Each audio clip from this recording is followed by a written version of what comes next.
ونستعينه ونستغفره ونعوذ بالله من شرور أنفسنا ومن سيئات أعمالنا من يهده الله فلا مضل له ومن يضلل فلا هادي له وأشهد أن لا إله إلا الله وحده لا شريك له وأشهد أن محمدا عبده ورسوله يا أيها الذين آمنوا اتقوا الله حق تقاته ولا تموتن إلا وأنتم مسلمون يا أيها الناس اتقوا ربكم الذي خلقكم من نفس واحدة وخلق منها زوجها وبث منهما رجالا كثيرا ونساء واتقوا الله الذي تساءلون به والأرحام إن الله كان عليكم رقيبا يا أيها الذين آمنوا اتقوا الله وقولوا قولا سديدا يصلح لكم أعمالكم ويغفر لكم ذنوبكم ومن يطع الله ورسوله فقد فاز فوزا عظيما أما بعد فإن خير الحديث كتاب الله وخير الهدي هدي محمد صلى الله عليه وسلم وشر الأمور محدثاتها وكل محدثة بدعة وكل بدعة ضلالة والضلالة في النار اللهم صل على محمد وعلى آل محمد كما صليت على إبراهيم وعلى آل إبراهيم إنك حميد مجيد اللهم بارك على محمد وعلى آل محمد كما باركت على إبراهيم وعلى آل إبراهيم إنك حميد مجيد رب اشرح لي صدري ويسر لي أمري واحلل عقدة من لساني يفقه قولي رب زدني علما فقد قال الله عز وجل في كلامه المجيد أعوذ بالله السميع العليم من الشيطان الرجيم من همزه ونفخه ونفثه بسم الله الرحمن الرحيم وإذا سألك عبادي عني فإني قريب أجيب دعوة الداعي إذا دعان فليستجيبوا لي وليؤمنوا بي لعلهم يرشدون۔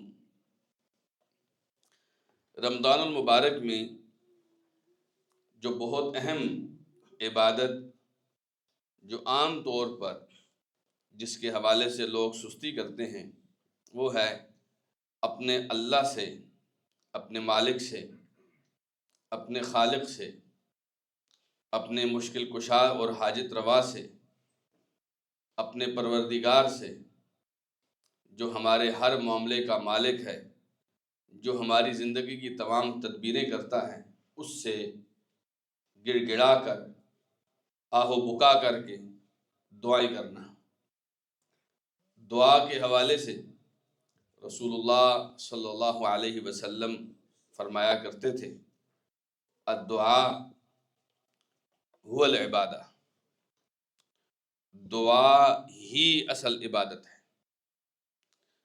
آپ کی اور میری جتنی عبادات ہیں ان کا اصل ہمارے لیے فائدہ یہ ہے کہ ہم اپنے اللہ سے دعا کریں۔ یاد رکھیے کوئی بھی نیک عمل آپ کریں، اس نیک عمل کے بعد اپنے اللہ سے دعا کریں تو یہ دعا عام دعاؤں کی بنسبت بہت زیادہ حق رکھتی ہے کہ اس کو جلدی قبول کیا جائے۔ تو آپ روزے سے ہیں تو یہ اللہ تعالیٰ کی ایک پسندیدہ عبادت ہے، آپ اپنے اللہ سے اس روزے کی حالت میں کثرت سے دعائیں مانگیں۔ آپ افطار کر رہے ہیں یا کرا رہے ہیں، یہ اللہ سبحانہ و تعالیٰ کی ایک پسندیدہ عبادت ہے۔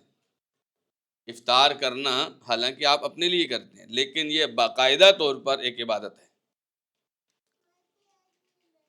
ایسے ہی رسول اکرم صلی اللہ علیہ وسلم نے فرمایا جس آدمی نے کسی روزے دار کو افطار کرایا اس آدمی کو افطار کرنے والے کے برابر اجر ملتا ہے، یعنی جس روزے دار کو آپ افطار کرا رہے ہیں اس کو اپنے روزے کا جتنا اجر ملتا ہے اسی قدر آپ کو افطار کرانے پر اجر ملتا ہے۔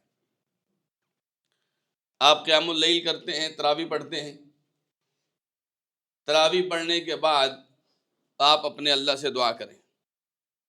آپ صبح سحری کے لیے اٹھتے ہیں، سحری کے لیے اٹھے ہوں تو اپنے اللہ سے دعا کریں۔ فرض نماز پڑھنے کے بعد اپنے اللہ سے دعا کریں۔ آپ کا اللہ آپ کی دعائیں سنتے ہوئے نہیں تھکتا، آپ کی دعائیں قبول کرتے ہوئے اس کے خزانوں میں کوئی کمی نہیں آتی۔ آپ کا اللہ ہر دفعہ جب آپ اپنے اللہ سے ہاتھ اٹھا کر دعا مانگتے ہیں، وہ آپ کی عبادتوں کی طرح آپ سے خوش ہوتا ہے۔ اور یہ صرف میرے اور آپ کے پیارے اللہ کی ذات ایسی ہے جو بار بار مانگنے والے سے بار بار راضی ہوتا ہے اور زیادہ خوش ہوتا ہے۔ وگرنہ دنیا والوں کے پاس تو آپ ایک کی جگہ 2 مرتبہ چلے جائیں تو اگلے دروازہ نہیں کھولتے، لیکن اللہ تعالیٰ کے دربار میں ایسی کوئی پابندی نہیں ہے۔ اللہ تعالیٰ نے خود اپنے بندوں کو بلا بلا کے فرمایا ہے، وقال ربکم، تمہارا رب خود فرماتا ہے، ادعونی، تم مجھ سے دعائیں مانگو، تم مجھے پکارو، تم میرے دربار پہ آ کے اپنے ہاتھوں کو بلند کرو، استجب لکم، میں تمہاری دعاؤں کو قبول کروں گا۔ ایسی ذات جس کے پاس خزانے ہیں ہی لٹانے کے لیے، اپنے بندوں پر لٹانے کے لیے، اور وہ تو یہ بھی نہیں دیکھتا کہ یہ میرا ہے یا میرا نہیں ہے، بلکہ دنیا کے اندر تو اس کا طریقہ یہ ہے کہ جو اس کا نہیں ہے اس کو دنیا اور دے دیتا ہے۔ ہاں، اپنے بندوں کو دنیا زیادہ اس لیے نہیں دیتا کہ یہ میرا بندہ دنیا کے چکر میں مجھ سے دور نہ ہو جائے۔ اللہ سبحانہ ہوا تعالیٰ اپنے بندوں پر ایسی آزمائشیں کبھی کبھی ایسی بھی ڈالتا ہے کہ میرا بندہ مجھ سے دور نہ ہو جائے، لیکن یہ بندہ اپنے اللہ سے جس قدر مانگتا ہے، اس کا مانگنا عین عبادت ہے۔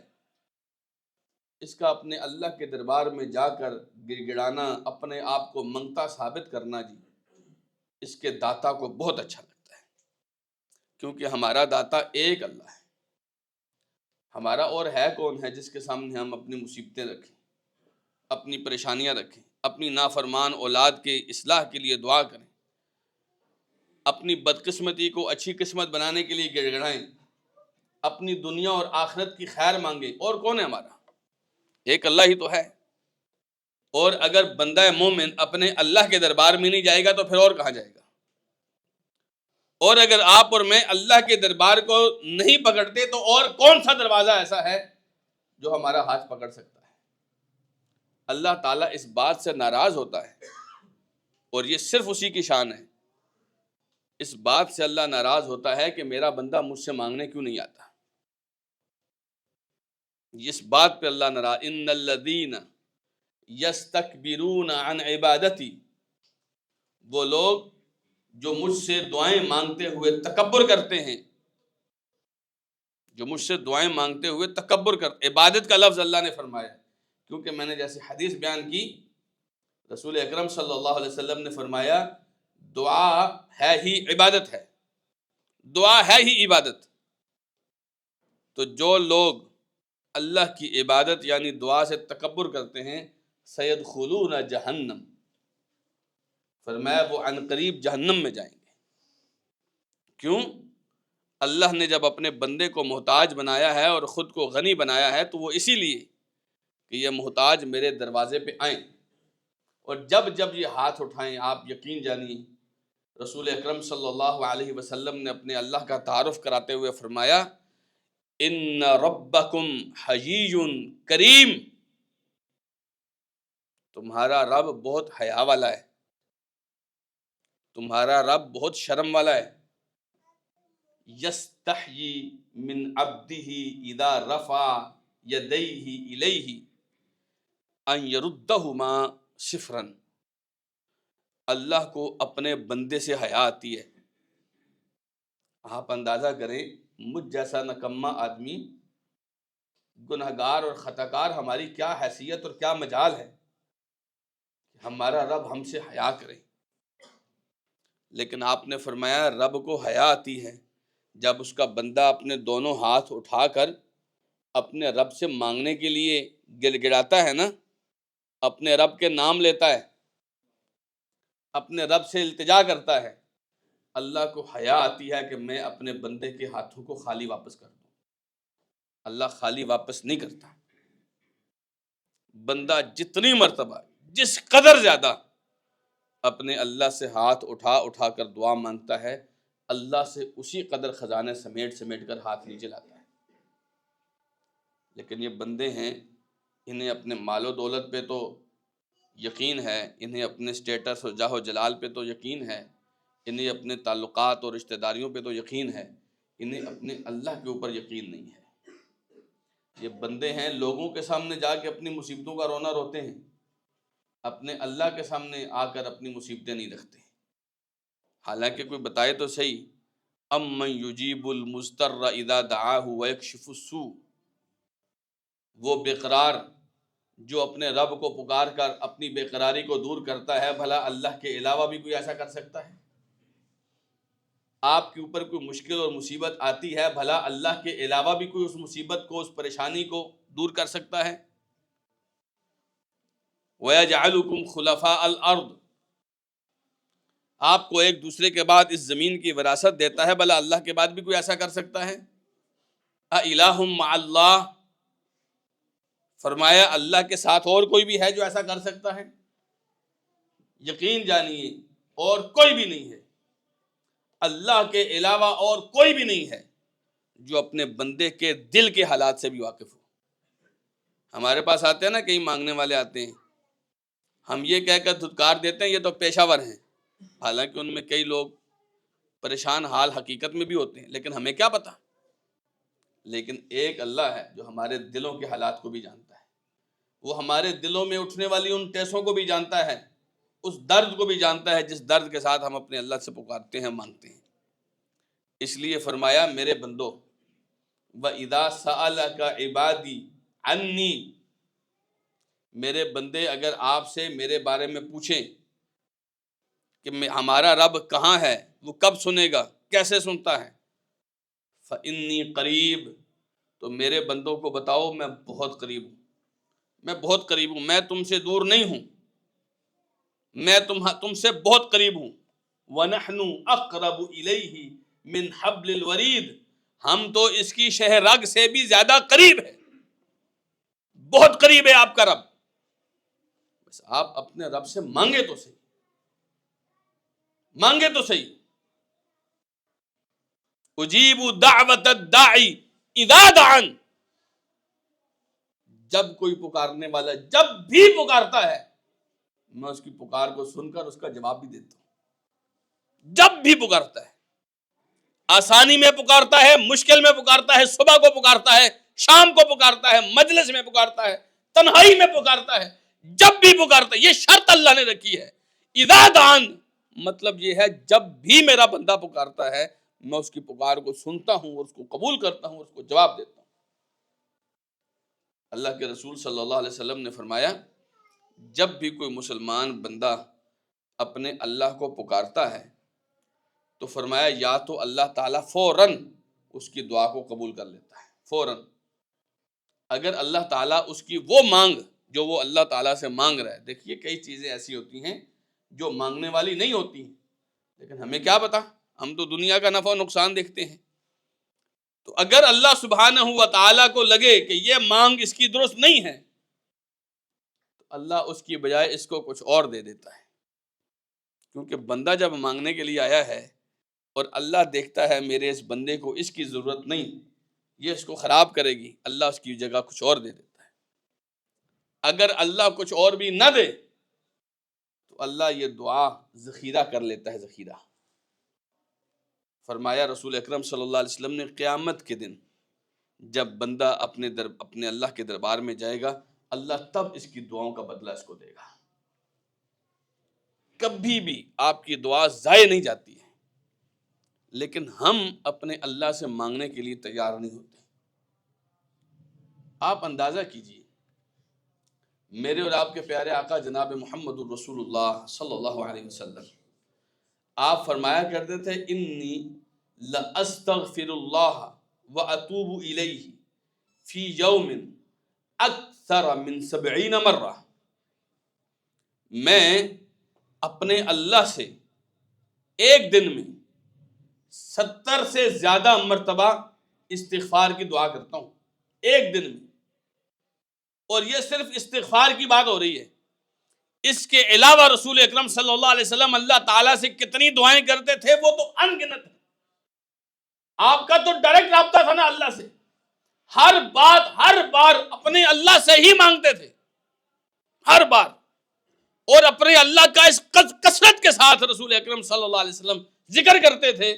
حضرت عائشہ صدیقہ رضی اللہ تعالی عنہ فرماتی ہیں کان یذکر اللہ فی کل احیانی، اللہ کے رسول صلی اللہ علیہ وسلم ہر لحظہ اور ہر لمحہ اپنے اللہ کا ذکر کیا کرتے تھے، اپنے اللہ کو یاد کیا کرتے تھے، اپنے اللہ سے رابطے میں رہتے تھے۔ او بندہ دیکھیے، گناہوں سے اٹے پڑے ہیں ہمارے نامہ اعمال، جھولیاں ہماری خالی ہیں۔ انتم الفقراء الی اللہ، تم سارے کے سارے اللہ کے دربار کے فقیر ہو، اور فقیر اپنے دینے والے کے در پہ نہیں جائے گا۔ اور ان دنوں میں جن دنوں اس کے فیضان کی برسات ہو رہی ہے، ان دنوں میں بھی ہم اپنی جھولیاں اٹھا کے اپنے مالک کے دربار سے نہیں مانگیں گے، پھر آخر کون سا دن ہوگا جب ہم اپنے مالک کے پاس جا کر کہیں گے اللہ یہ دے دے؟ اور اللہ تو ہر روز بخششیں، مغفرتیں، رحمتیں، عطائیں، برکتیں، کیا کچھ نشاور کر رہے ہیں اس رمضان میں، اور ایک منگتے ہیں، مانگنے والے ہیں، فقیر ہیں، محتاج ہیں، خالی ہاتھ ہیں، جو اپنے رب سے کچھ لے ہی نہیں رہے۔ کیا بات کرتے ہیں آپ؟ مطلب نکمے پن کی بھی کوئی حد ہوتی ہے نا جی، سستیوں کا بھی کوئی انتہا ہوتی ہے نا۔ اور ایک بندہ اگر رمضان میں بھی اپنے اللہ سے اپنے رابطے کو نہ جوڑے، اپنی محتاجی کے تذکرے اپنے اللہ سے نہ کرے، اپنی پریشانیوں کا ازالہ اپنے اللہ کے دربار میں نہ رکھے، اپنی مشکلوں کا حل اپنے رب سے نہ کروائے، تو پھر یقینی طور پر جیسے امام ابن قیم رحمہ اللہ فرمایا کرتے تھے، فرماتے ہیں دیکھیں انسان کو ضرورت تو رہتی ہے، ہر لحظہ انسان کو کسی نہ کسی مددگار کی ضرورت رہتی ہے، تو اگر انسان اپنے اللہ سے مدد طلب نہیں کرتا، ضرور بضرور شیطان اس کو غیروں کے درباروں پہ لگاتا ہے۔ چاہے آپ کسی مردے کے دربار پر نہیں بھی گئے، کسی زندے کے دروازے کو ضرور کھٹکھٹائیں گے۔ جب آپ نے اللہ کا در جو چھوڑ دیا ہے، پھر اللہ نے آپ کو در در کا بھکاری بنا دینا ہے۔ اور صرف ایسا نہیں ہے، جب آپ اللہ کے دربار کو چھوڑ کے در در کے بھکاری بنتے ہیں، پھر اللہ دنیا بھی آپ کو نہیں دیتا اور آخرت میں بھی آپ کو پریشانی ہوتی ہے۔ اس لیے میرے عزیز بھائیو، یہ رمضان کی مبارک گھڑیاں ہیں۔ جب آپ سحری کے وقت اٹھتے ہیں، فجر کی اذان سے پہلے کی بات کر رہا ہوں، یہ اتنا قیمتی اور مبارک وقت ہوتا ہے۔ نبی کریم صلی اللہ علیہ وسلم نے فرمایا ان ربکم ینزل کل لیلۃ الی السماء الدنیا، تمہارا رب ہر رات کو اور یہ پورا سال کا سلسلہ ہے، رمضان میں تو فضیلت اور برکت اور خیر اور عطائیں اور بڑھ جاتی ہیں نا، ویسے یہ پورے سال کا سلسلہ ہے، اپنے آسمان دنیا پر نازل ہوتا ہے۔ یہ جو ہمارے قریب ترین آسمان ہے، یہاں نازل ہوتا ہے جیسے اس کی شایان شان ہے۔ ہم نہیں کہتے کہ ایسے نازل ہوتا ہے ویسے نازل، ہمیں نہیں پتا، لیکن رسول اللہ نے فرمایا کہ نازل ہوتا ہے تو وہ نازل ہوتا ہے۔ وہ کیسے اللہ نازل ہوتا ہے، وہ اس کی شایان شان ہے۔ اور اعلان کرتا ہے اللہ، حل من مستغفر فاغفر لہ، میرے بندو تم میں سے کس کس کے کھاتے نامہ اعمال گناہوں سے بھرے ہوئے ہیں، کس کس کا بدن گناہوں سے لبریز ہے، کس کس کے چہرے پر گناہوں کی سیاہی ہے، کس کس کے دل پر گناہوں کا زنگ ہے۔ مستغفرن، آؤ اگر تم مجھ سے بخشش مانگو، فاغفر لہ، میں معاف کر دوں گا۔ جو بھی آنا چاہے، اس میں کوئی قید نہیں ہے کہ بڑے کبیرہ گناہوں والے نہ آئیں، چھوٹے آئیں، اس میں کوئی قید نہیں ہے کہ فلاں آئے اور فلاں نہ آئے، بس آپ آئیں، آپ اپنے اللہ سے بخشش مانگیں، فرمایا میں اس کو معاف کر دوں گا۔ حل من داع فاجیبہ، کوئی دعا کرنے والا، کوئی اللہ کو پکارنے والا، اللہ کا نام لینے والا کوئی آئے، فاجیبہ، فرمایا میں اس کی دعا کو قبول کروں گا۔ حل من سائل فاعطیہ، کچھ مانگنا ہے اپنے اللہ سے، اپنے اللہ کے دربار سے کچھ چاہیے، کچھ مانگنا چاہتے ہو، آؤ، جو مانگو گے میں عطا کروں گا۔ اور میرے بھائیوں، دنیا کے دربار پر یوں یوں کرنے سے بہتر ہے رات کی تنہائیوں میں اپنے اللہ کے سامنے گڑ گڑا لیں۔ یہاں عزتیں ہی بنتی ہیں، ذلیل نہیں ہوتا آدمی۔ دنیا والے جس قدر ذلیل کرتے ہیں یہ مجھے بتانے کی ضرورت نہیں ہے۔ یہ رمضان کا مہینہ ہے جہاں آپ اور کئی عبادتیں کرنے میں مشغول ہوتے ہیں، وہاں اپنے اللہ سے ہر لحظہ دعا کریں۔ آپ نماز سے پہلے دعا کریں، اذان اور نماز کے درمیان۔ نبی کریم صلی اللہ علیہ وسلم نے فرمایا اللہ دعاؤں کو قبول کرتا ہے، اس وقت دعائیں رد نہیں ہوتی۔ آپ روزے کی حالت میں ہیں، اللہ کے رسول صلی اللہ علیہ وسلم فرماتے ہیں روزے دار کی دعا اللہ تعالیٰ قبول کرتا ہے جب تک وہ افطار نہ کرے۔ آپ مظلوم ہیں، اللہ کے رسول نے فرمایا اس آدمی کی دعا میں کوئی شک ہی نہیں کہ اللہ قبول کرے گا جو مظلوم ہوتا ہے، جس کے اوپر ظلم ہوتا ہے۔ اسی طرح والد کی اپنے بیٹے کے لیے جو دعا ہوتی ہے اللہ ضرور قبول کرتا ہے، ضرور اللہ قبول کرتا ہے۔ اسی طرح سحری کے وقت کی جو دعائیں ہیں اللہ تعالیٰ ضرور قبول کرتا ہے۔ فرض نماز پڑھ لی ہے، تھوڑی دیر کے لیے بیٹھیے، جتنی دیر آپ بیٹھے رہیں گے اتنی دیر فرشتہ آپ کے لیے اپنے اللہ سے دعا کرتا رہے گا۔ جتنی دیر آپ بیٹھے رہیں گے اور آپ بیٹھ کے خود بھی اللہ سے مانگے اور فرشتہ بھی اللہ سے مانگے تو آپ سوچیے کہ آپ کی ان دعاؤں کی کیا حیثیت ہو جاتی ہے۔ تو یہ مختلف اوقات ہیں۔ آج کل رمضان میں بارشیں بھی ہو رہی ہیں، بارش کے وقت اللہ تعالیٰ دعاؤں کو زیادہ سنتا ہے۔ بارش ہو رہی ہو اور آپ اپنے اللہ سے مانگ رہے ہوں، اللہ زیادہ سنتا ہے۔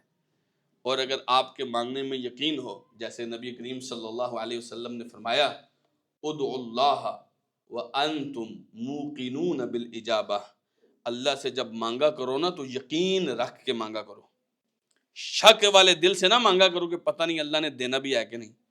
یقین رکھ کے مانگا کرو، اللہ سبحانہ و تعالیٰ آپ کی مانگیں پوری کرے گا۔ یقین رکھ کے، جس کو اپنے اللہ کی ذات پر یقین نہ ہو وہ اپنے اللہ سے کیا مانگ سکتا ہے؟